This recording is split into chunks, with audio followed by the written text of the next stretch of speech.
Very good morning to everybody at home. Welcome to yet another exciting edition of your weekly review and analysis program, Media Monitor. I'm Sakina Kamwendo and I'll be your host for this hour, and this is what you can expect this morning. We'll take a look at the ongoing Zexit talks between State President Jacob Zuma and ANC President Cyril Ramaphosa.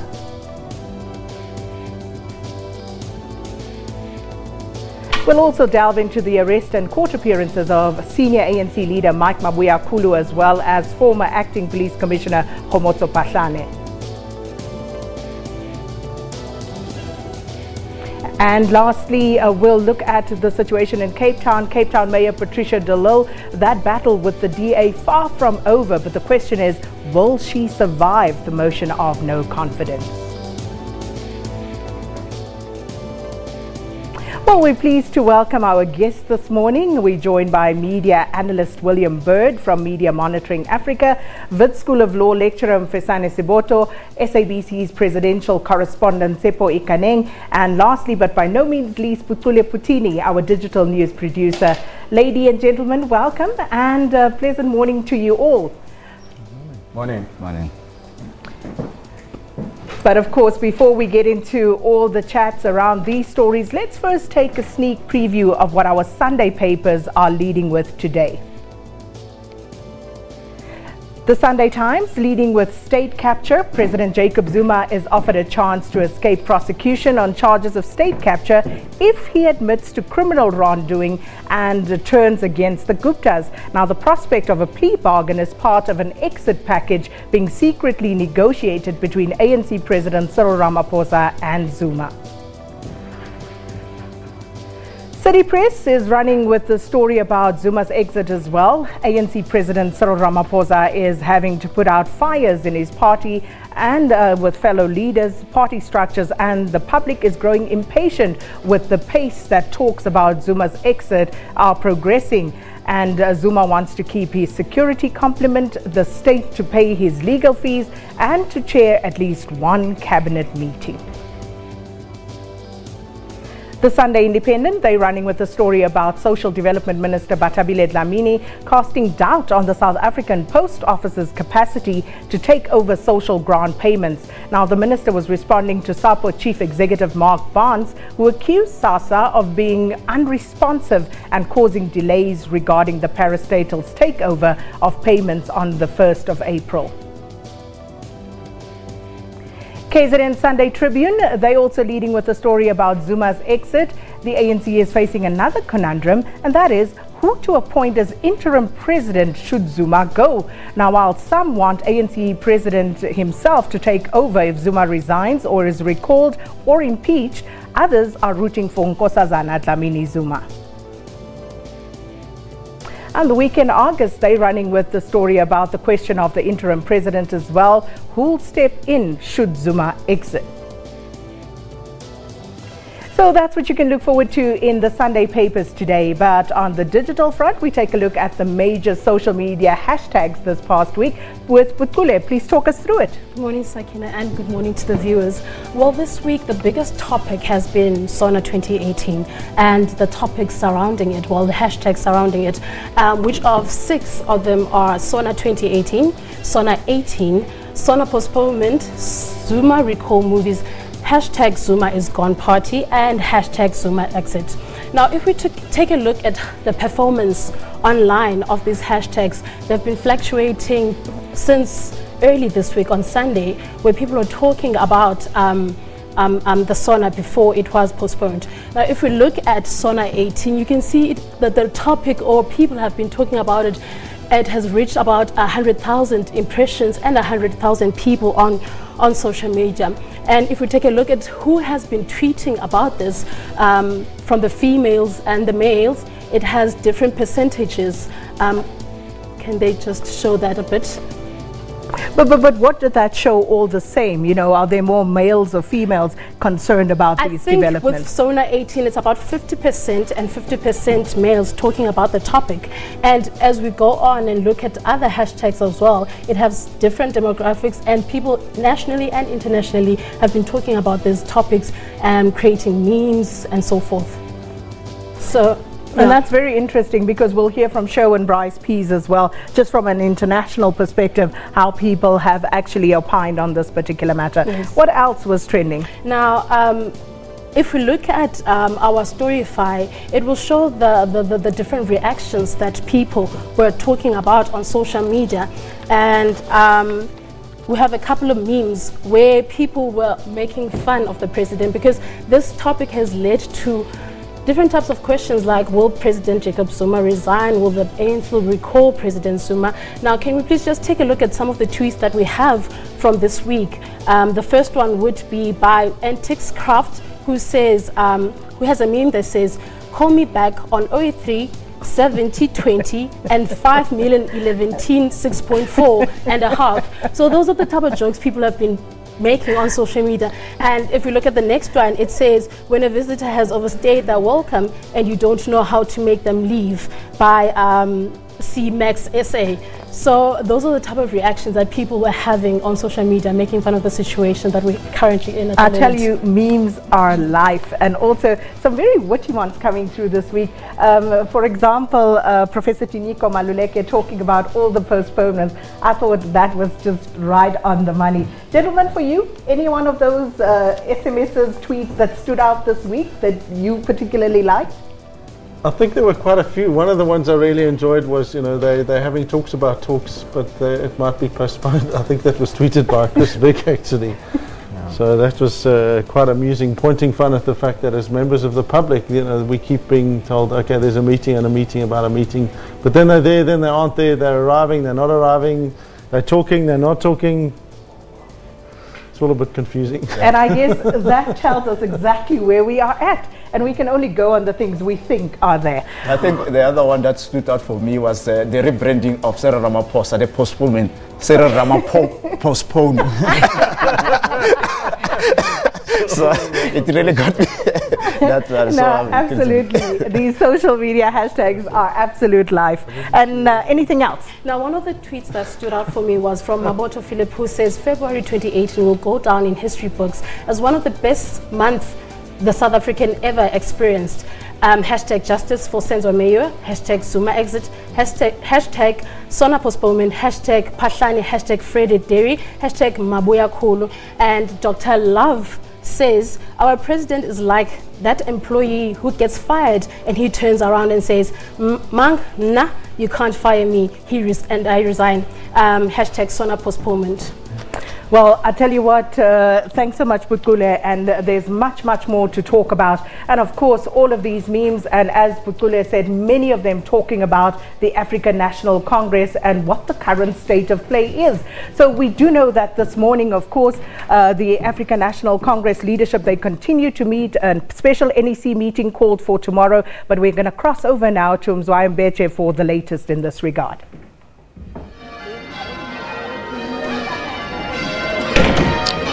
Yes, indeed. We're coming to you from outside the St. George's Cathedral here in Cape Town.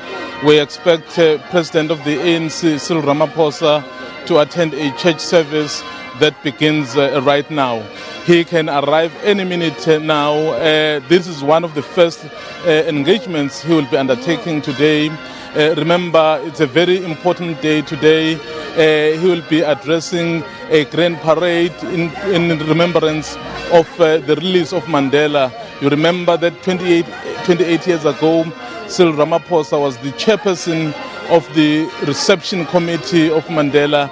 So he, on that day, held the mic, as it's been said all over and over again. So today he'll be at that very balcony to address the masses here in Cape Town. But before he begins the day, so he starts here at church, and then we expect him to arrive any minute from now. So once the proceedings start, we'll then come back to you. Thank you so much, Mzwandile Mbeche out in Cape Town. And as we know, today marks a very historic event in our country's history.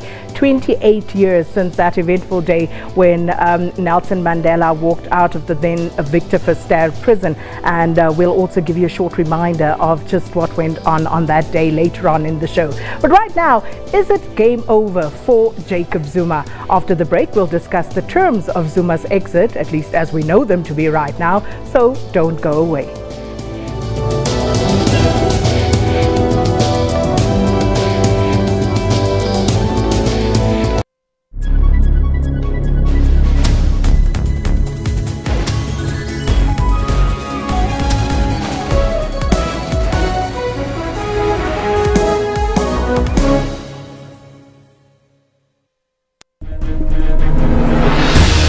South Africa is in need of a frank dialogue about the state of our nation. My name is Khomotso Phahlane. Join me on Frankly Speaking every Sunday at 8:30.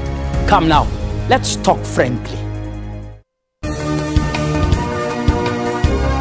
Take your evening well informed with primetime news. Thanks for tuning in. You're watching SABC News Prime. The burning land reform issue was also a point of discussion on the first day. If you do not have a skills revolution, you will run into the kind of problems that we're having at the moment. We have funded about 466,000 students, out of about 800,000 students that are in the university system. South Africa says insufficient electricity and water remains one of the biggest barriers to development and prosperity on the continent. The top four batsmen in the squad, Hashim Amla, Quinton de Kock, Faf du Plessis and AB de Villiers, are certainties in the starting lineup. I really believe we cover all bases when it comes to spin bowling, seam bowling, proper pace bowling, and an amazing batting lineup. Stay tuned every Monday to Sunday from 6 p.m.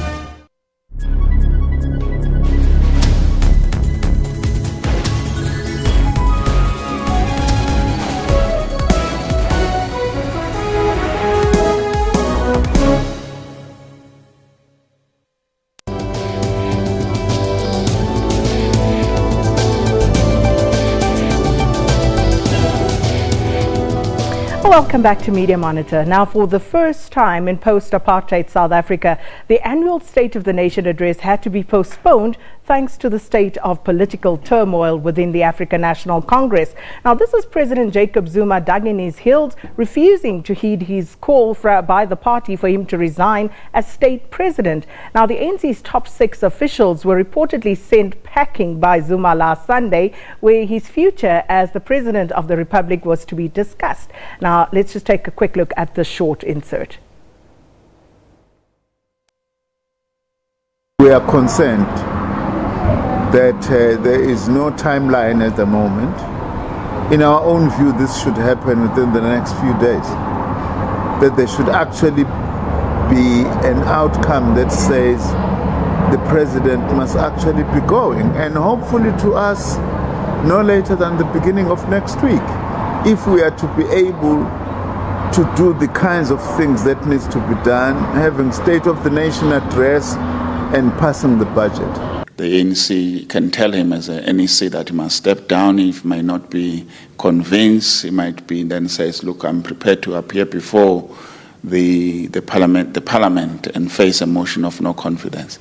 We think that will be humiliating because definitely the ANC members in parliament will remove him. All members of the ANC must appreciate that if the president of the ANC, Oti, I'm still talking to President Jacob Zuma. There's no need yokumthuka. Need that decision go. You know one chap called Chris Vick, Utizol. Where are Cyril's balls? And of course, Gwede Mantashe, now the national chairperson of the African National Congress, asking for people to perhaps, be kinder, settle down and wait for Cyril Ramaphosa to work his magic. But of course, the reality very different. Now, firstly, gentlemen, let's start off by looking at the scramble for information. Tsepo Phahlane, as a presidential correspondent, I mean, you there at the coalface, but it has been very difficult to get any sort of official crucial information out of the African National Congress? Definitely, yes. I mean, this is a sensitive issue. From the word go, we saw during that trip that was made by the senior officials in Mahlamalovu late on Sunday night. When they got out of there, we were camping and trying to get information, but nothing got out of there. But eventually, we know through the leaks and sources that President Jacob Zuma just told them, guys, I'm not going to be acceding to your request until certain demands are met. So it's been difficult for journalists until after the leakage of that audio tape by the Treasurer General Paul Mashatile. Whether it was deliberate or not, you'll be the judge, but we saw that as a move, maybe just to really take people into confidence that really they have this thing under control, because they have pressure as leaders of the ANC. The opposition is coming, is breathing down on their necks to say that we're giving you till tonight to basically decide on the fate of the president. So we saw the movement. Even yesterday, the SMS that got out to invite the National Executive Committee members to come to Gauteng in Irene, Pretoria, tomorrow, it came around past 11. So you could see that there's been really behind the scenes discussions, and leaders really have no time, basically, and they have to take the nation into confidence. And that's why we're waiting in bated breath even for tomorrow as to what will happen. By that time tomorrow, do we know about the outcomes or not? But we'll certainly keep tabs on those information. William Bird, with regard to that leak of Treasurer General of the ANC, Paul Mashatile's message there at the mining indaba, as Tsepo asked, was it really a leak? I mean, in the current political climate and context, surely you can't be saying things and hoping that it won't come out, because it will. Yeah, I mean, clearly, I think that, again, it shows that the ANC really is a party in deep crisis. Their communications is frankly speaking, pretty appalling, actually. You've got, because you communicate some things, then you change your mind, then you take a different tack the next day. You effectively lie to the public, So you say to us, no, they're having an NEC meeting to discuss the SONA. And you think, the day before, that's when the NEC normally meets to discuss the SONA, and you want us to believe that. Then the next day they say, oh no, it's cancelled because now we're having other discussions. And we know what those discussions are short for, but it means that you're necessarily leaving the media and the public to fill in the unsaid spaces. And what that does is it creates that very dangerous thing where there's an information vacuum, media have got to fill up airtime. They've got to have things to say. People are saying what's happening, what's news. And if they're not getting anything, people are going to fill in those spaces with ideas, with conjecture, with, you know what, I heard this guy, he said this in the back room of this, and he knows so-and-so who was close to the driver, who was in the car with 3 of the top 6 at the time, and. And what that means as members of the public is we're now beginning to be increasingly uncertain about what information we actually can and truly rely on, because the formal flows are just so generally insufficient and frankly inadequate. But Mfisane Siboto, does Gwede Matashe have a point in that we should remain patient and we should wait for the ANC to communicate? I mean, this past week you had ENCA having to apologize for spreading fake news because everybody's so anxious to put something out there. Yeah, well, it's a yes or no. Yes, in the sense that you understand the politics behind the subject matter and how sensitive it is and how they must be guarded about what they put out into the public. Piggybacking on what William is saying is the fact that nothing seems to be certain, even behind the closed doors. For now, the ANC to come out and say this is the position, only to recant 2 days later, it doesn't have a positive image on the ANC.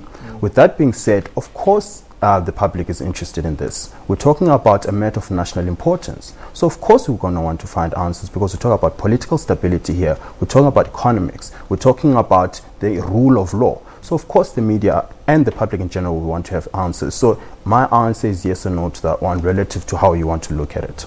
And then, of course, it raises the question of whether the ANC itself has answers at this point, Tsepo. If we go back to 2007 and Polokwane and the subsequent recall of Thabo Mbeki, and just looking at those 9 months and how things were managed during that particular transition, what are some of the comparisons that you would like to draw between then and now? I think during the Mbeki era, I mean, what I've experienced was that the communication was very much centralized. Remember, there was a super office within the office of President Thabo Mbeki at that particular time. Remember Smaskonyama. Even during the caucus, you wouldn't have many spokespeople talking. And I think the difference with now, we have the caucus having their own spokespersons, and we have Luthuli House, and they have government. And then these people, they convey different conflicting kind of messages. Unlike before, when there was the time of Mbeki, it was very much centralized. You could hear the tone coming from Lutuli House if it's matters relating to the state. But now, things are coming in drips and drabs. That is why there's that void where the media speculate, and that, of course, it does not do any service to the ANC. Even the spokesperson, Pulemabe, we're trying to get information from him. Are they meeting or not? You have to say yes or no, but just don't say we released a statement 2 days ago. Then what do journalists do? They rely on those kind of information, on those links, and again, it makes them very much vulnerable. So there is that kind of miscommunication. I think the communication has been handled very badly. And of course, then they rely on sources as well, William Burt, because now you rely on people on the inside to tell you what it is that is going on. But they could have an agenda, as could the various media houses involved who want to portray a certain narrative. Yeah, so I mean, it's really interesting, because if you look at the one of the earlier rumors that was spreading, it was around, okay, look here, President Zuma is going to actually get rid of Cyril Ramaphosa, and he's going to do this and this and this, and you're looking at this stuff on social media and you're thinking, wow, this is, and then suddenly it comes from a reputable source in the form of the SACP. They put out a formal statement. It's not a dodgy statement, it's a legitimate statement issued by the party, and they're asking the presidency to respond. And fortunately in that regard the presidency did, but even then you're getting sources and parties that are really theoretically close to what's going on in the inner circles putting out things that are frankly deeply and profoundly alarming. So, you know, for media to then be in that space, it really puts them in a very difficult position indeed, because, you know, you're getting the official spokesperson of the ANC not answering a simple question, are they meeting? Yes, they are. No, they're not. Tell us something. Where they're meeting, you know, what are the broad things that they're going to be going through? This idea that we're having to constantly read between the lines, and that seemed to be, so this idea that, you know, President Zuma said to the ANC last week Sunday, no, I'm not going. As far as I'm aware, that hasn't been formally communicated and accepted as, yes, this is what actually happened. We've had it indirectly from some of these sources, but it hasn't been formally communicated. We're just being expected. Now it's being taken as truth. You know, we'd say, okay, Sunday he said this, he's not going. Now, since then, all of these things are moving on. So in fact, all of the basis for our knowledge thus far is particularly shaky, and it's because we're not seeing clear and coherent responses and communication. And I thought your point is excellent. There's so many spokespeople around this. There's this one, and then half of them, frankly, shouldn't be in those positions anyway. And also, you know, they are not refuting anything that people are putting out there, which then leads you to believe that, okay, you might be on the money with regard to some of the information coming from sources. No, absolutely. And that's the point, is it not? That we have no option but to join Francis. We're getting nothing from the presidency, we're getting nothing from the African National Congress. And linking to the point I made earlier on, this is very, very important news. We can't just be expected to sit back and wait for whenever. We're not given deadlines, we're not given agendas, we're not given anything. Of course people are going to draw conclusions and inferences from what we're getting as leaks. So then, coming back to the issue of the postponement of SONA, now unprecedented. This is African National Congress politics, paralyzing, it would seem, the national body politic. What should we read into that? Unprecedented, like you just said, it has never happened, and it's gripped the whole nation, the whole psyche of the nation. Everything has stopped, even in governance. People cannot move. Talk about costs. I mean, how much has it cost? Many people went to Cape Town, the officials, preparations. Also the impact on the planning. The budget has to be presented on the 21st. What is happening? Because you have to know who's going to be the new sheriff in town. What is going to be happening? So you can just imagine, even us as ordinary people asking what is happening, what is the future? Talk about investment, global investors, people want to put the money out there. They're not sure what is happening. So I think it is having a major impact in terms of how we need to move, and a lot of attention is coming to South Africa. We are the biggest economy in Africa, and many people have interest in what is happening in our country. So this stalemate really bad for the country, bad for Brand SA. And of course, as we spoke earlier to Mzwandile Mbeche, you can see Cyril Ramaphosa has now arrived. And of course, today is a very important day. And I couldn't can't help but think, you know, watching those visuals earlier on of what happened in 1990, Cyril Ramaphosa holding the mic there for Nelson Mandela, who's going to be holding the mic for him today, and what that might even signify. But of course, it's all interesting. We see Cyril Ramaphosa is in Cape Town, so it would seem as though that program will go ahead. But we also understand President Jacob Zuma is in Nkandla with his family. So we'll just go back to Mzwai just to tell us what the latest developments are there. Mzwai?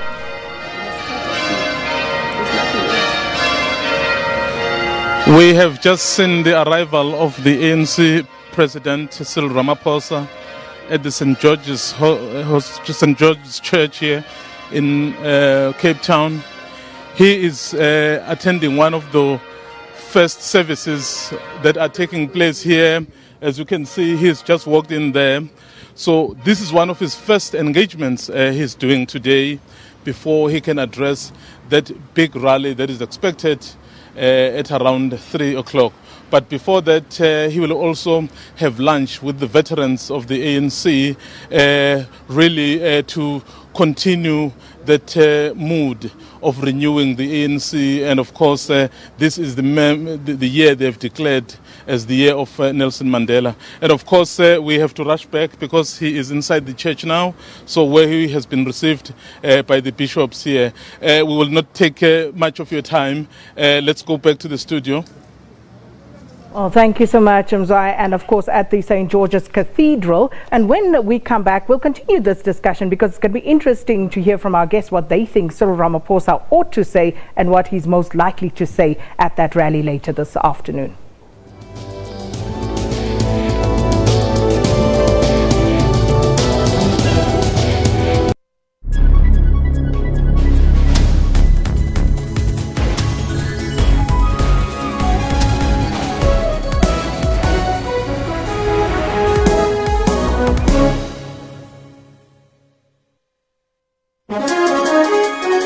Today on Rights and Recourse, we will unpack the new traditional court mode. The idea of the bill is not to overregulate, to basically set the principles. The most important aspect of this bill is that it understands that customary law by its nature is consensual, that I have a right to affiliate, I have a right therefore to opt in, and I have a right to opt out. The opt-out provision is basically one that you've got to respect the court in the sense of if you've been summoned, you've got to tell the clerk of the court at least that you're not willing to attend. The challenge that I would like to throw to the Department of Justice, it has to come up with mechanisms of ensuring that people who exercise their right to opt out or to opt in are not in any way victimized. Hashtag Rights with Dumila Matez on legal issues every Sunday at 2 o'clock Central African Time.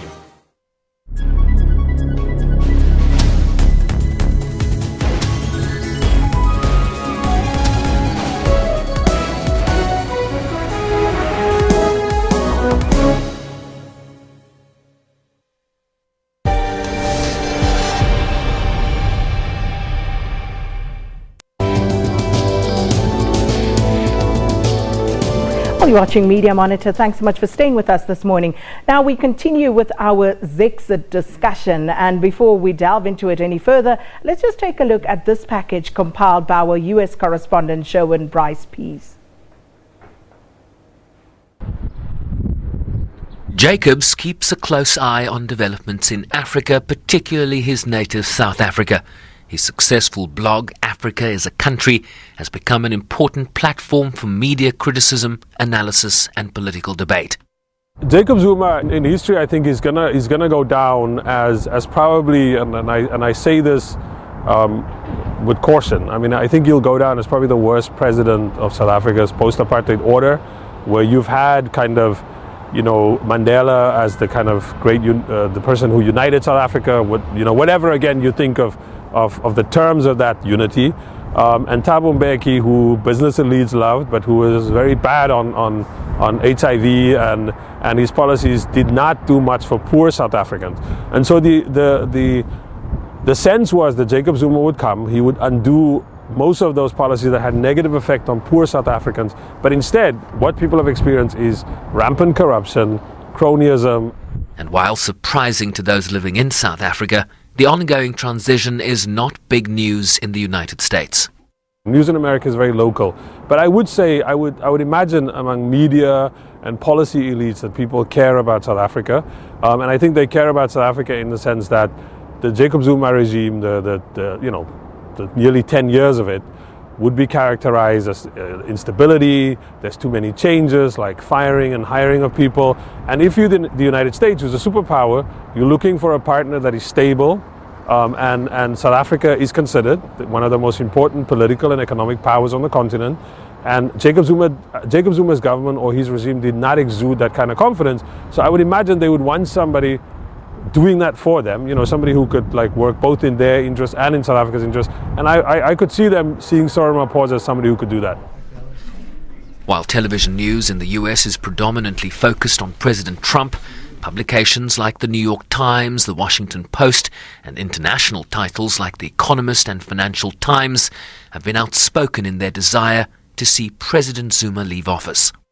Yesterday I dropped my kid off at school and a Jamaican friend of mine shouted from his car, "Hey, what's going on with your country? And what's up with your president? What's up with Zuma?" So there's a lot. I think for most people here, that's how they're going to remember Zuma. They're not going to remember him as, a figure of the struggle, Robben Island, his early attempts to bring peace in KwaZulu-Natal between, the IFP and factions, certain factions of the ANC. Right now, they're just going to remember him as the person who brought down a liberation movement and whose regime was associated with corruption and instability.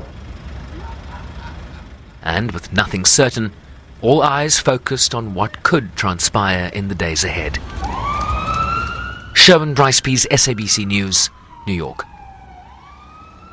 Very interesting, of course, and also just keeping you there with the live visuals from St. George's Cathedral. And maybe let's start there with the panel, Tsepo, St. George's Cathedral and the importance of that particular event today. Cyril Ramaphosa starting at St. George's and, of course, what is to follow later on. A very historic kind of place. We know that this is a center, even at the height of apartheid, where people, freedom fighters, who used to go there, Bishop Emeritus Tutu, we know that he used to have those pilgrimages to go there and talk to people. And I think for Cyril Ramaphosa, it's like a homecoming. I mean, that was a historic day when he was there at the podium holding that mic when former President Nelson Mandela was speaking from the podium. So Cape Town, the center of really what happened post-apartheid South Africa in view of where Madiba and a whole lot of former freedom fighters were hosted in the Cape, in the southern tip of Africa. So I think for them to go there, divine intervention maybe to say we have a critical moment, we have to tell the nation that is aging, people want to see. And even in churches, I think across the country, people are really trying to say, this is our country, we need to know where we move forward. So I think it's very much symbolic. To go to the church, it talks a lot. William, divine intervention, as Tsepo says, and perhaps Cyril Ramaphosa will need quite a bit of that today because he's going to address a rally. He has a country where, people are expecting to hear something seminal today. And just looking at the visuals of back in 1990, the likes of Walter Sisulu also in attendance there. But, it is that type of moment all over again, it seems. Yeah, and certainly if you look at the symbolism of going to the church in the morning for the ceremony, it's very much akin to the sort of thing of, ascending to the throne, so to speak. It's that thing of going there and making sure that you've been blessed by the church and that kind of things are that steps in order. Then it'll be a public appearance. I mean, if you liken these things to formal processes, and yet, to all intents and purposes, he's not going anywhere really, right? I mean, from what we know officially, there talks about talks, and that apparently President Zuma at some point may or may not resign. I mean, we hear that he will, but let's talk about that. Why isn't he going anywhere? Why isn't this entire process going anywhere?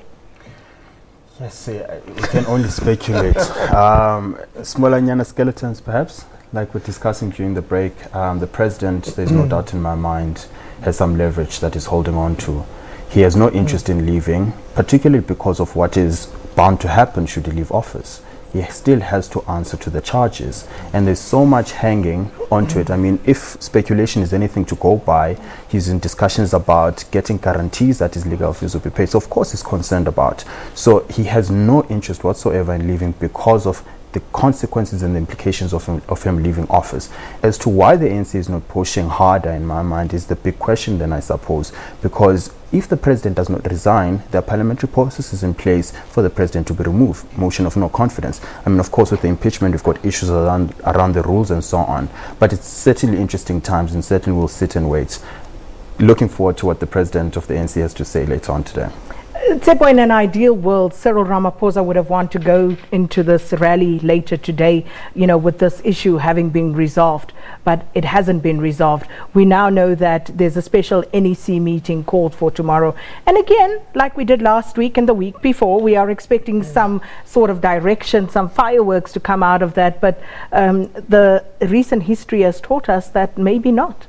Yes, I mean, these are last moments. I mean, from what we see, for the fact that they've convened this NEC, they brought it forward, unlike the schedule Saturday, talks a lot. And again, obviously, the public appearance, people would want to read his lips, Cyril Ramaphosa today. Whatever he's saying will be watched very much closely because he might let it go. We might know before the meeting tomorrow what is the traction, what is happening. So we have to really interpret every little word that you'll be saying in that rally, and I think we might have an idea what is happening. But from behind the scenes, I mean, the issues of debates and sources telling us that the issues of legal protection, the security issue have been resolved, but the issue of immunity of prosecution, like you say, we're a constitutional state, that cannot be decided by the party because obviously we have to respect the arm of the judiciary. Again, interesting, the involvement of the first family. You saw Thobeka Mabija also invoking the struggle credentials, saying that the president is going to be dirty, it's not going to go down well, and then reprimanded by the brother of the president, Edward, also releasing a statement to say that that was an unfortunate situation. So you could see there's a whole lot of things that are going on, and for where the president is now, we really want to hear from him, but obviously he has to take the nation into confidence, and the ANC, like Ramaphosa is doing, he's in Cape Town. I think he has been leading these efforts, and he wants to be seen as the person who's really going to be saying those ultimate words. But is he a lame duck president? I mean, he has the ANC, the constitution of the African National Congress behind him. You know, he by and large seems to have majority support from his alliance partners on this particular matter. Why isn't he decisive in saying, you know, this is where we're going to have, you know, the cutoff, you have to go? Well, I think that, you know, we need to go back, and perhaps media would do well to reflect on the role that President Zuma played in resolving the conflict, the virtual civil war in KZN. You know, he was dealing with masters of brinkmanship then.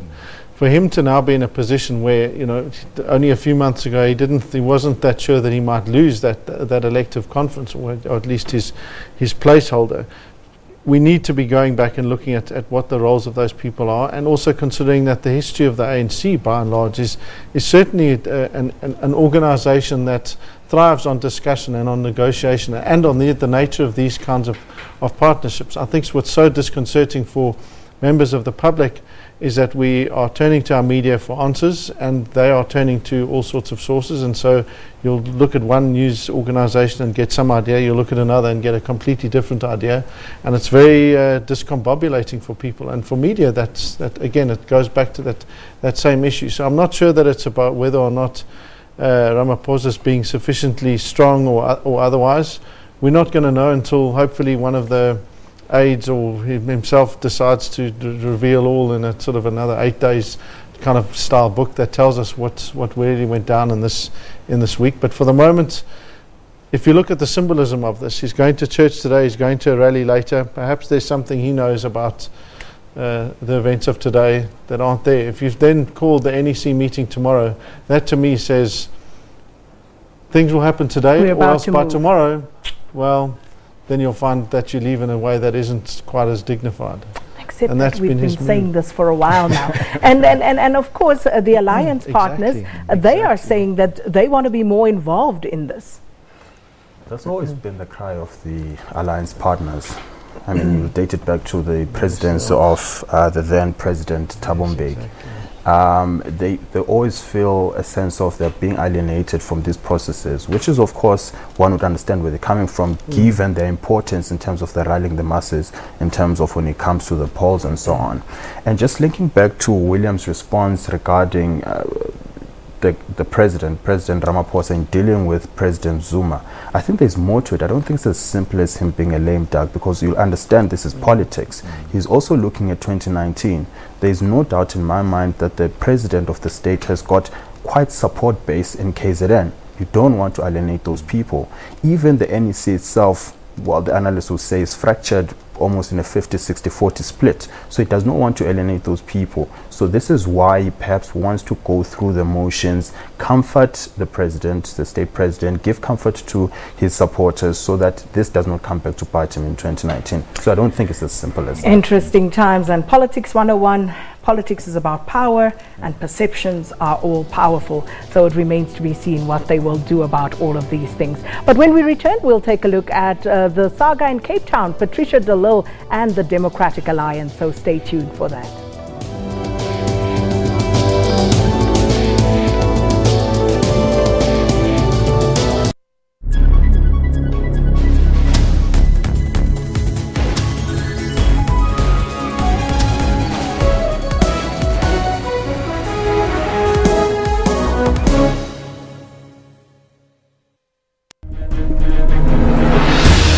South Africa is in need of a frank dialogue about the state of our nation. My name is Khomotso Phahlane.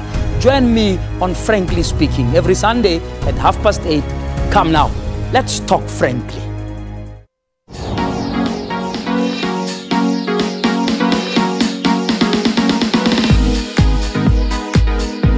I feel it's a real person. And it's nutritious and delicious. It's good. I really like it.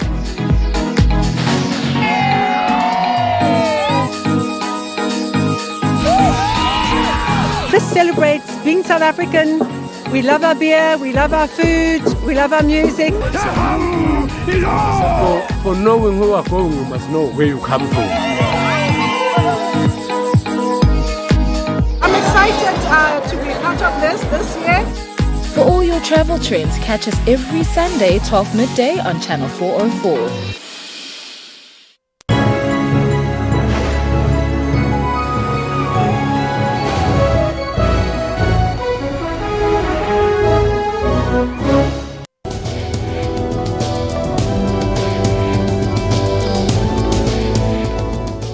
Welcome back to Media Monitor. Cyril Ramaphosa in Cape Town this morning, and he is currently at the St. George's Cathedral, and we'll be bringing you regular updates on that. But of course, there's more happening in Cape Town, like the spat between the City of Cape Town Mayor Patricia de Lille and her party, the Democratic Alliance, and that is getting messy. Now on Friday, de Lille launched an urgent application in the Western Cape High Court requesting that members of the DA be allowed to vote according to their conscience in the upcoming motion of no confidence against her that's scheduled for the 15th of February 2018.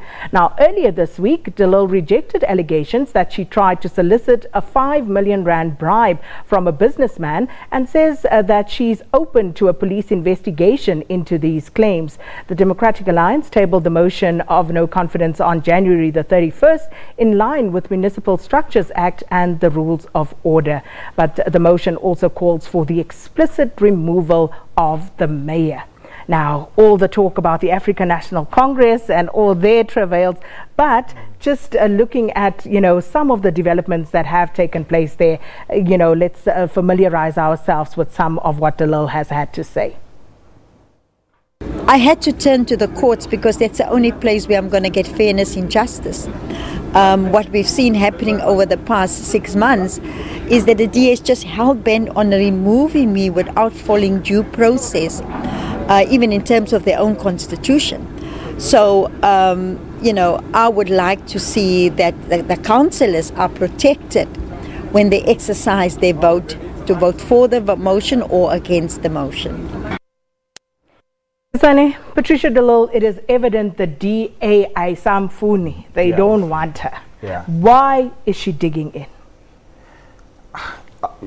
we've always known her as someone who's strongly rooted in the foundations of democracy, dating back to when she obviously came out and spoke against the arms deal and so on, and that's what gained traction into the discussions around that.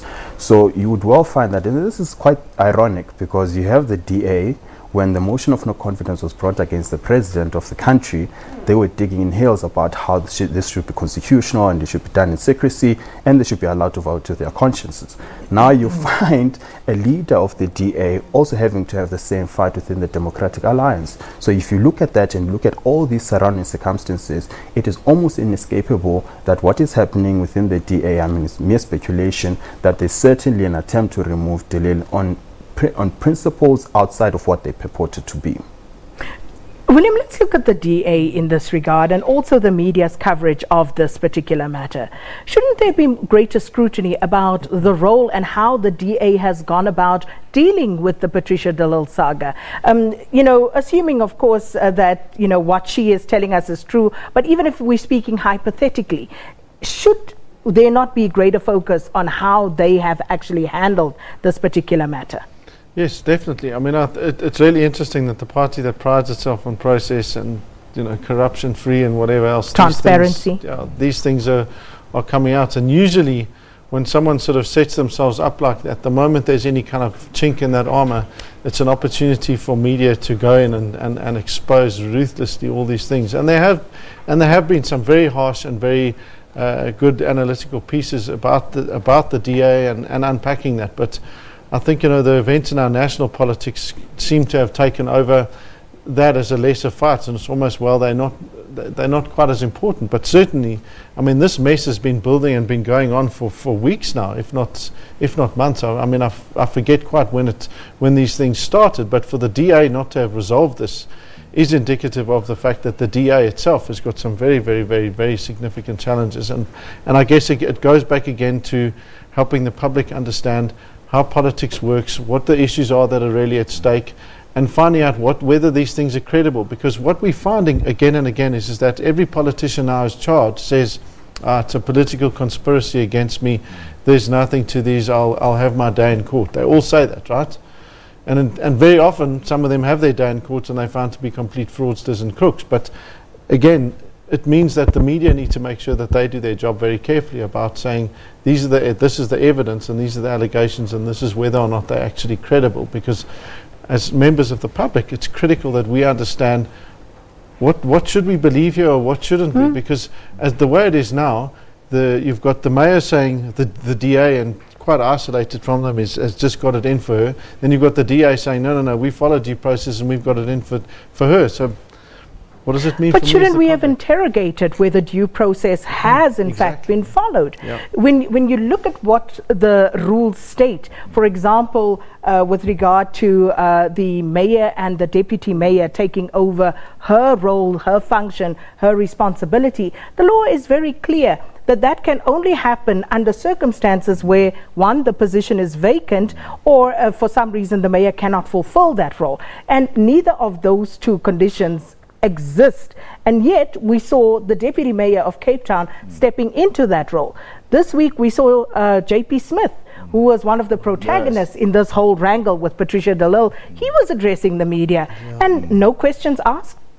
Definitely, yes. I mean, there's a lot of contestation with regard to as to whether the DA, I mean, they are viewed as people who respect constitutionalism. But when it comes to Patricia de Lille, you think really they are flouting every rule book. That is why I think she has a case in terms of really contesting this issue legally. I mean, roping in Advocate Darlene Mpofu to contest that is another story. But really, she really wants to make sure she knows that they don't want her, they want her out. But I think she wants to clear her name and really to expose the DA for hypocrisy. I mean, if you say the ANC must observe the rule of law, why are you flouting it? And I think that will come out in the courts eventually. And I think she will be vindicated when it comes to that, because the rules, like you rightly said, are very clear in terms of what happens when the mayor is not there, incapacitated or whatever, what should happen to the deputy mayor. So the intervention by the political leaders of the DA, they've flouted everything in the rule book.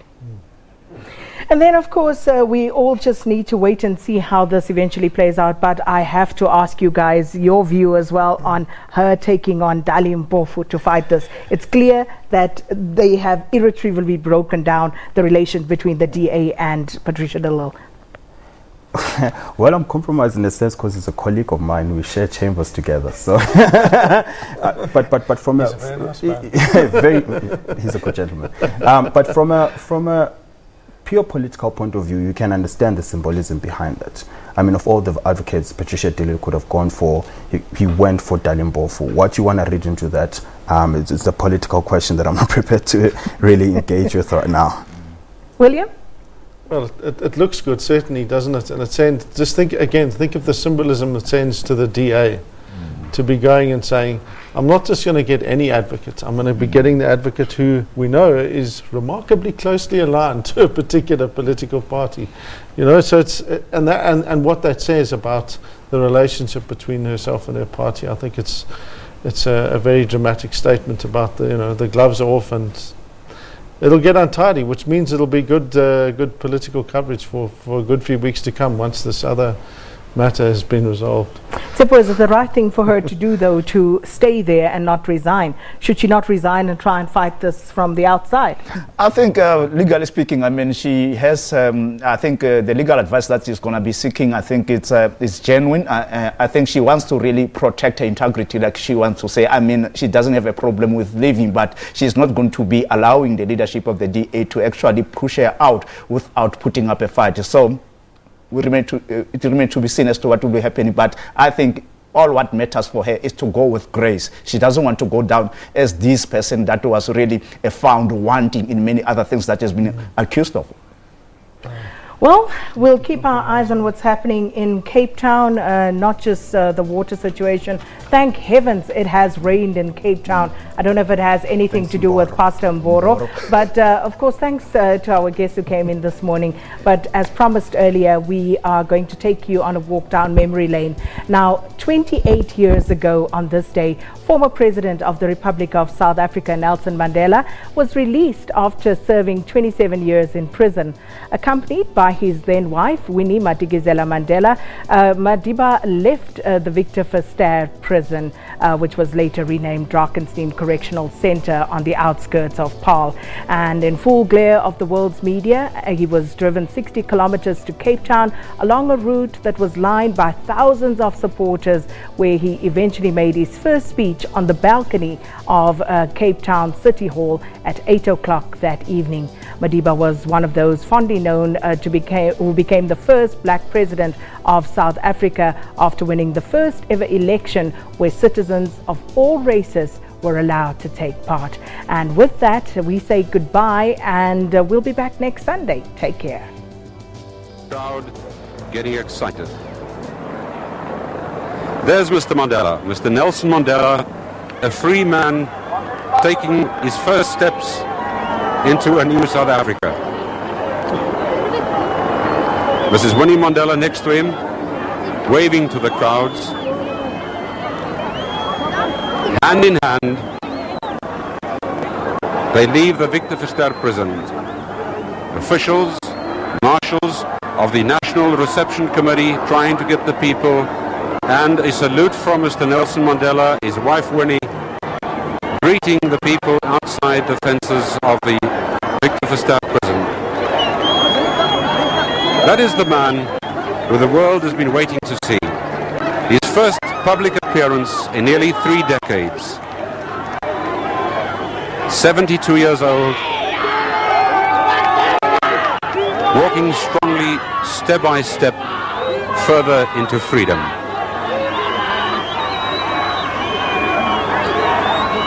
The ANC flags,